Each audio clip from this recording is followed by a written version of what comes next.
قرآن مجید کی جمع و تدوین ایک اہم تاریخی عمل ہے۔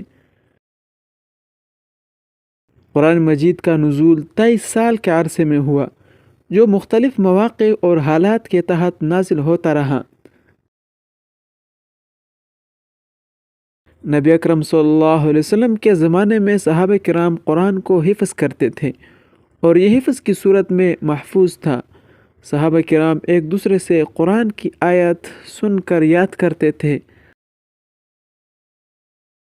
قرآن کو مختلف کاتبین وحی جیسے حضرت زید بن ثابت، معاذ بن جبل اور دیگر صحابہ کے ذریعے مختلف مواد، چمڑا، پتھر، ہڈی، کھجور کی شاخیں وغیرہ پر لکھا جاتا تھا، تاہم یہ مختلف جگہوں پر بکھرا ہوا تھا اور ایک جگہ مجتمع نہیں کیا گیا تھا۔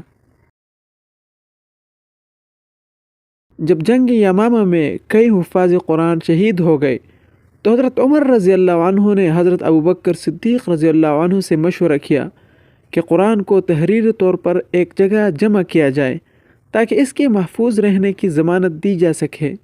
حضرت ابوبکر رضی اللہ عنہ نے حضرت زید بن ثابت کو یہ ذمہ داری دی کیونکہ وہ کاتب وحی اور قرآن کے حافظ تھے۔ زید بن ثابت رضی اللہ عنہ نے انتہائی محتاط طریقے سے تمام تحریری مواد کو جمع کیا اور ہر آیت کی گواہی کم از کم 2 گواہوں سے لی۔ قرآن مجید کا ایک نسخہ تیار کیا گیا جو خلیفہ وقت کے پاس محفوظ رہا۔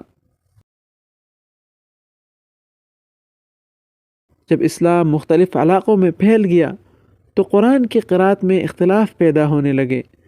حضرت عثمان رضی اللہ عنہ نے قرآن کے ایک ایسے مستند نسخے کو تمام مسلمانوں کے لیے معیار مقرر کرنے کا فیصلہ کیا۔ حضرت عثمان رضی اللہ عنہ نے زید بن ثابت اور دیگر صحابہ کی کمیٹی تشکیل دی اور حضرت ابوبکر رضی اللہ عنہ کے جمع کردہ نسخے کی بنیاد پر مصاحف تیار کیے۔ مستند نسخے تیار کرنے کے بعد مختلف علاقوں مکہ، مدینہ، کوفہ، بصرہ، شام میں بھیجے گئے اور باقی غیر مستند نسخے تلف کر دیے گئے۔ اس عمل نے قرآن کو ہمیشہ کے لیے ایک متحد اور مستند شکل میں محفوظ کر دیا۔ قرآن کی جمع و تدوین کا یہ عمل نہایت احتیاط، دیانت اور صحابہ کرام کے اجماع کے ساتھ مکمل ہوا۔ قرآن مجید آج بھی اسی مستند شکل میں محفوظ ہے اور اس میں کسی قسم کی تبدیلی نہیں ہوئی اور نہ ہو سکے گی۔ اللہ تعالی ہمیں دین پر اور قرآن پر عمل کرنے کی توفیق عطا فرمائے۔ آمین یا رب العالمین۔